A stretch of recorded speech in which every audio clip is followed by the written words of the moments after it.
Wonia Oman at the same Mijiti said we be very, very okay. Minimum Western share be moha. Vibe 247, you vibe and a vibe practicing democracy. Who can no be a can be Sunday city and someone midi bramo and no Efi Solomon or Nkansa Solomon Nkansa Solo Nkansa or MPP moi nano or ya were known so what kikens when be egu and this is for so that and then Solomon Nkansa we fee MPP mu ti say senior land chairman thing any hopes in a do enum nye fi mono any apolafoko mu nyina ye wo mu onsemo sisi no Solomon Nkansa ope mu nankasa efi MPP no de asem bia betudwa asem no mentumi nka me person no an mi huja obi huja na me so me de mano atoma mam sansa ha reaction channel yenko na san ye be kon mesro bibia bomodia na oni enter na hwe bidun ko yo CV yese unyo obi a wa subscribe am sa channel na ye newcomer kaibo wi ko bomodia se obe mi subscribe button no mia bell icon notification adoma no bomodia so benya notification se ne be ayo upload video benya bi wa hwe wa share like button no fa chiro do comment section no bomodia na for Asem ko to enter dapa yesro bibia. Watch this particular video together with this court because of politics. On the altar of politics, I had gone for a facility from the NIB as a businessman, and today I'm opening up, and this is real life situation. You are talking about this chief justice. Over 4,000 people are watching us. Please open up. Let's look at your own. I went for a facility from NIB in 2016. 2016, was it Akufo-Addo that was in power? Was it MPP? It was John Mahama. I bought 10 buses of Toyota Hiace. I'm a transporter. I had finished paying NIB on the altar of politics.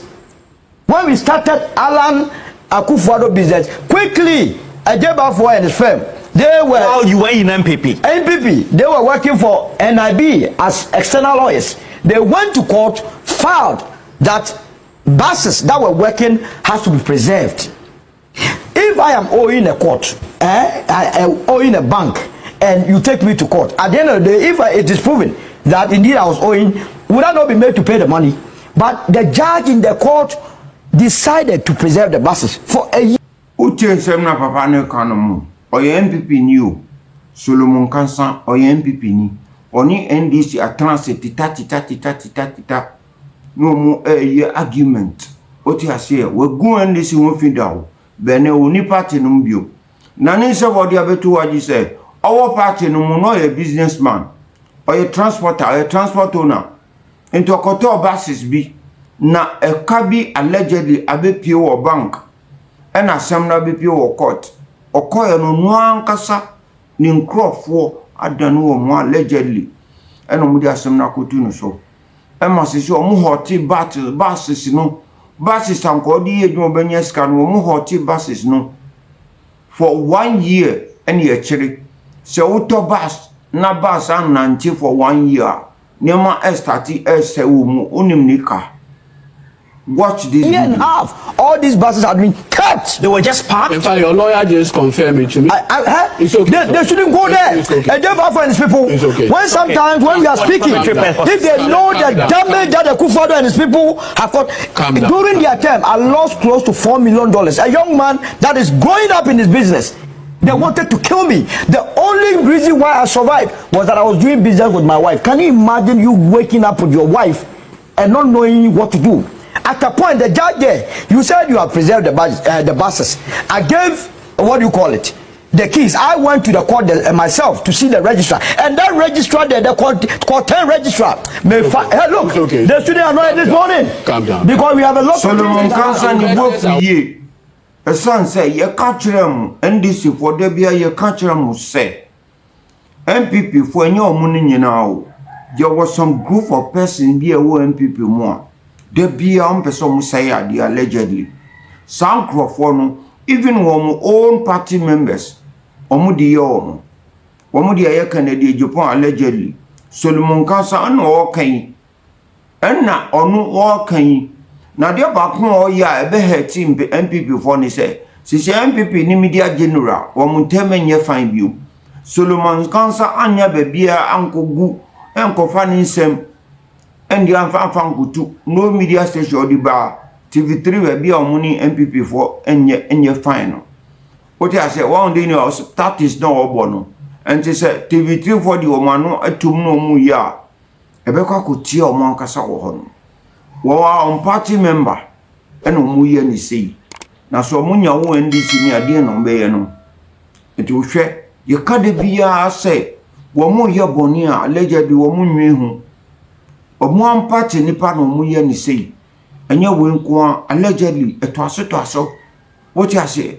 Watch the video. So the judge preserved the passes.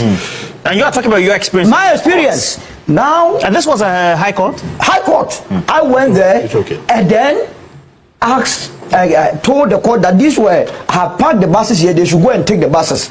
And then Bafo and his people didn't go for the buses together with the court. They sat there and later filed contempt application against me. We said, what have we done? We did search at the court to even find out whether they have orchestrated or put in motion processes to even go for the buses. There was none. One fine afternoon, I went to the court with my wife, and the judge said he had ruled that I was in contempt of court, and that I had to pay 30,000 on the spot. Either that me and my wife were going to Israel. Can you imagine? And this is all happening last year. That's how. Oh, last year, just 2024. Ansani yebeto abana say yeto abani we no yeto abani we ndumi nye possible could be say ansani yebeto abano Solomon Kansa o obi ana no wodin ewo MPP mo tumi ye argument sorry wono ena MPP fire ni say no da bia meka say abrabo a wo bono wo hwe ni odo na wakọ ne ho. So ni odo kra ko no no wenwi ne nsia kire wa entem fi ono mko ya nya adamfo enche oyonko besin onua eyampa ba uko oyonko no ho na onse ni sia wo fifi kire wo no anu odin onya wo be ka gam no adwane ansa na asem na bisi ono ni party mu ni ye ni sei adwuma o ye ya collapse adwuma na ma no. Watch the video. What is happening here? I am not a soft nut to crack. So I said, yes, I will deal with these people. We went through the motion and they lost the case. June 2024, I won the case and that my buses were to be released to me. Do you know what the Jebafo and his friend did? Anytime I was ready to go for my buses, they would file a stay of execution. They filed frivolous applications. They will file it at the High Court. From there, they will move to the appeals court until there was a change of government that they stopped. But I thought you know him personally. You all were in the MPP, so I'm surprised. I'm telling you the wickedness. This is not law. They are talking about investors. Who is an investor more than I do? Or you think the white man coming to this country is only an investor? If you were treating the people in this country in this manner, treating a Ghanaian business, I had never went for any contract, not even a one city contract. So my question is, munim saadi edi nyina se MPP for nankasa no, wo mu de beye mo aden na mu join party no. You people know very well say ade amu yi, wo mu yi ebe heti mu business. I am told Kennedy Japan so be kan ye say pepepe say baby o ye ni still work. O kan ye so be jina pe as a presidential candidate I ever to so abape and ye starting call ni still work baby or ye still adwuma no ye koya ono so ni esisa nkofo akọho ni omukope ni omunkope aden na munim party ni subanya munsu de bia mu sori a na mu ye mu business a no ma business e pie wo party no ma party no ankasa mu kansa e kan ye so odi ni sika krebo party no.